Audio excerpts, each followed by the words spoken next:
Kabla sijaingia kwenye uteuzi wenyewe, nataka nieleze mambo matatu ambayo yanahusu Baraza la Mapinduzi nitakalolitangaza.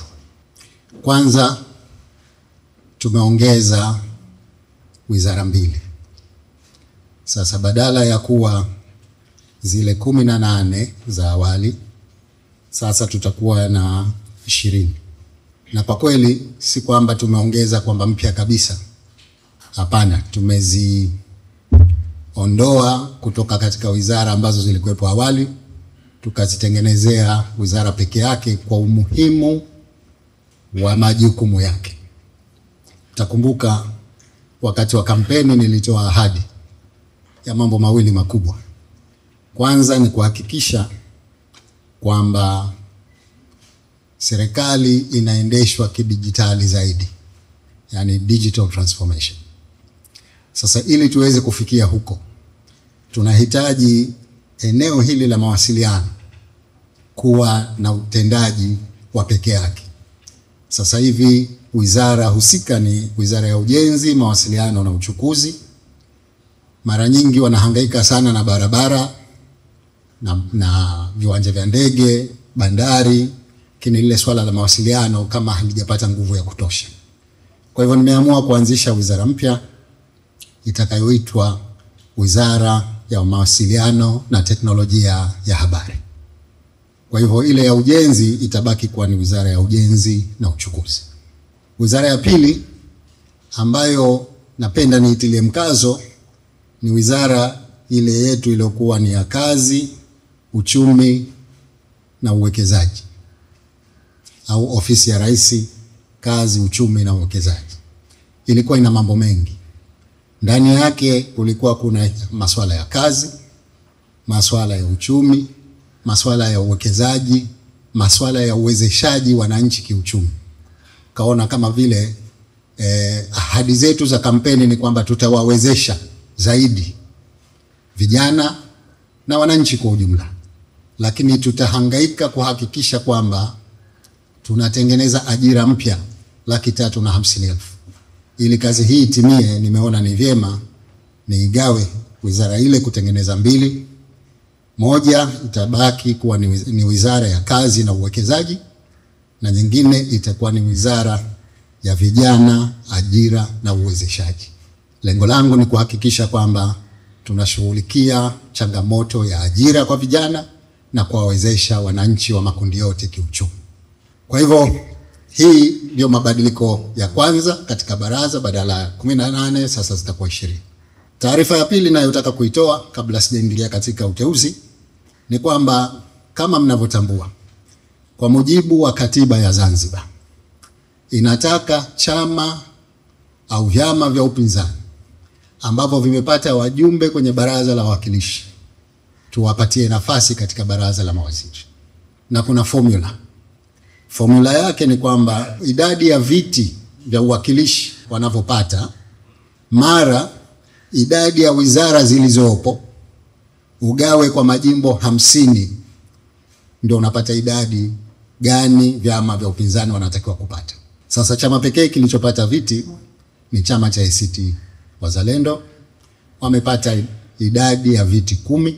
Ukizidisha hiyo kwa idadi ya wizara 20 nilizozitaja ni 200, ukigawa kwa majimbo 50 ni 4.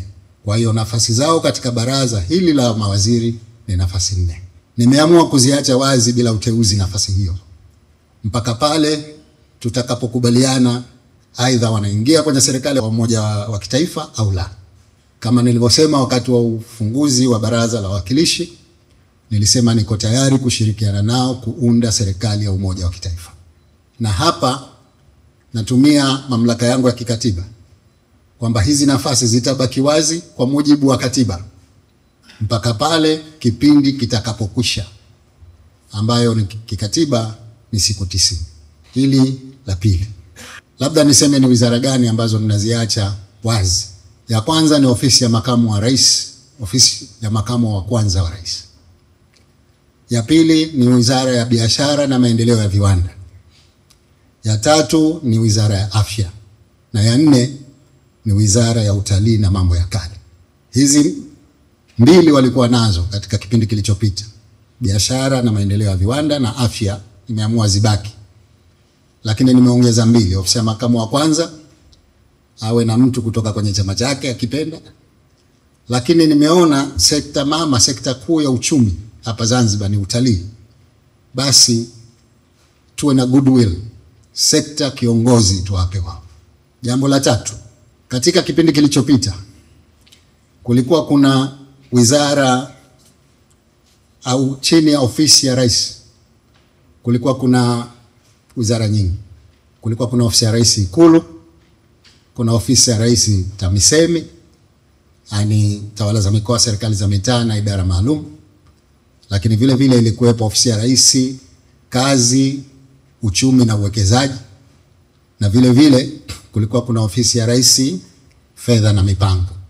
Katika awamu hii nimeamua kuziondoa 2 kati ya hizo zibaki nje ya ofisi ya rais na 2 zitaendelea kubaki chini ya ofisi ya rais.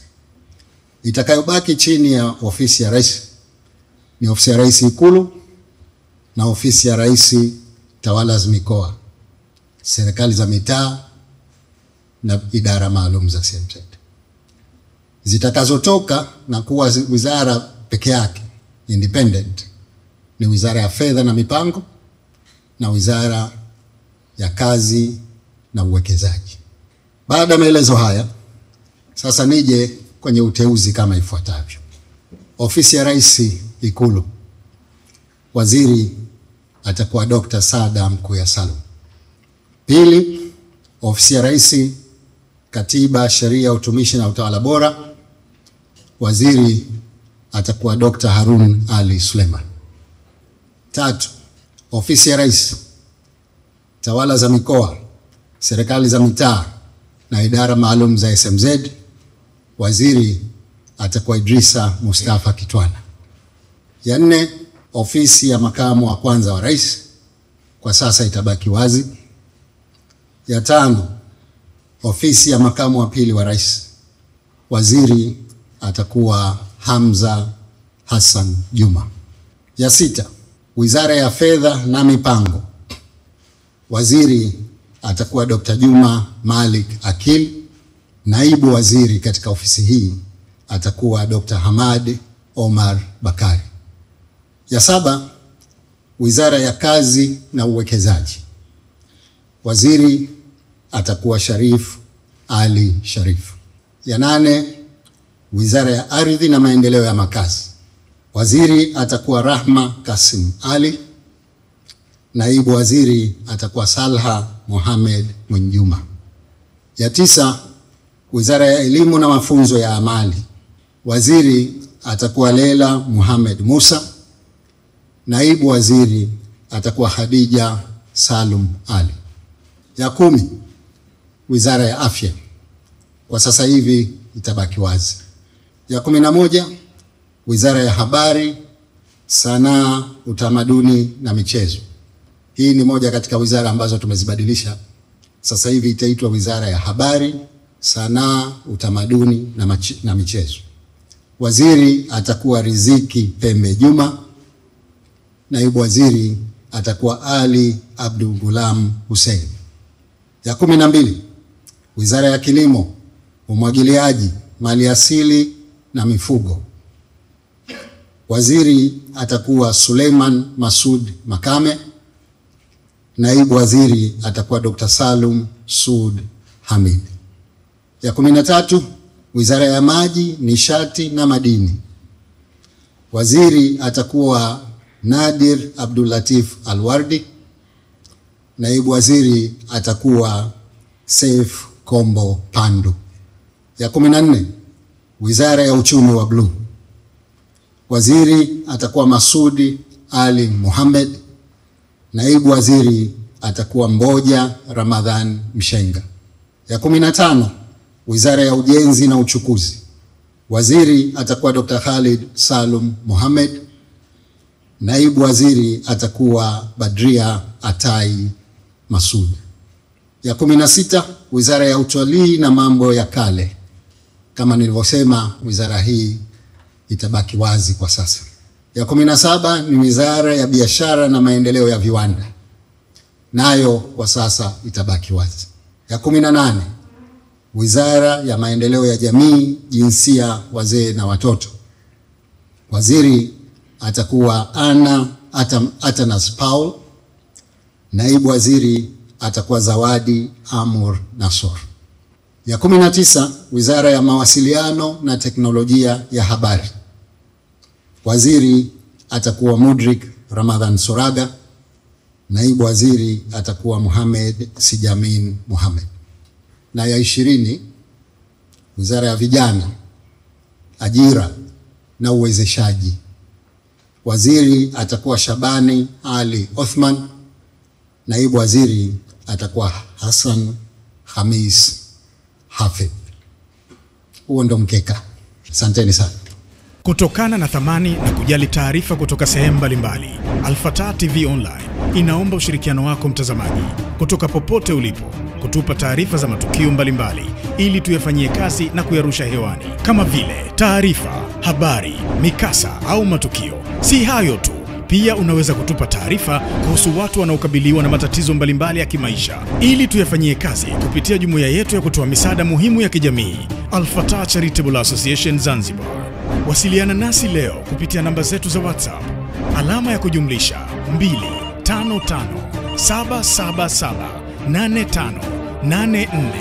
25577858490. Wasilisha kwetu leo, tuifikishe kwa jamii leo. Al-Fatah TV Online, dira ya umma.